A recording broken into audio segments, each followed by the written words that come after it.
ఎల్సెలా books వారి ప్రత్యేక Lent season పాడ్కాస్ట్కు స్వాగతం. ప్రభు రాత్రి భోజనం మరియు దేవుని బిడ్డల ఐక్యత గురించి తెలుసుకునే శీఘ్ర సారాంశం ఇది.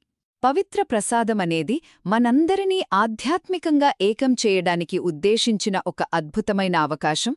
కాని ఒక్కోసారి మనలోని స్వార్థం ఆ ఐక్యతను ఎలా విడగొడుతుందో మనం స్పష్టంగా తెలుసుకోవాలి కదా. సరే, మొదటి విషయానికి వస్తే, మన స్వార్థం ఈ పవిత్రతను ఎలా పాడుచేస్తుందో చూద్దాం. పూర్వకాలంలో కొరింథీయుల సంఘంలో జరిగినట్లుగా కొందరు ఈ పవిత్ర భోజనాన్ని తమవరకే పరిమితం చేసుకుని పేదలను ఆకలితో వదిలేశారట.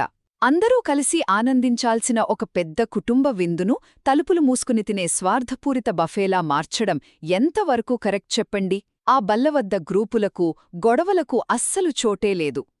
ఇక రెండవది, మనమస్సలు మర్చిపోకూడని నిజమేంటంటే, ఈ విందుకు అసలైన యజమాని సాక్షాత్తు ఆ యేసుక్రీస్తే. ఆయన తన దేహాన్ని, రక్తాన్ని మనందరి కోసం అర్పించాడు. మనకోసం ప్రాణాలనే అర్పించిన ఆ యజమాని ఎదురుగా కూర్చుని అతిథులైన మనలో మనం కొట్లాడుకోవడం ఎంత విడ్డూరంగా ఉంటుందో ఒక్కసారి ఊహించుకోండి. చివరగా, ఇందులో పాల్గొనడం అంటే ఏదో గుడ్డిగా ఒక ఆచారాన్ని పాటించడం కాదండి. తోటివారితో కలిసి ఈ భోజనం చేయడం ద్వారా మనం గొప్ప ఆధ్యాత్మిక బలాన్ని పొందుతాం. నిజం చెప్పాలంటే, దేవుని ప్రేమను ఇతరులకు పంచడానికి మన జీవిత ప్రయాణంలో ఇది ఒక ఆధ్యాత్మిక ఇంధనంలాగా పనిచేస్తుందన్నమాట.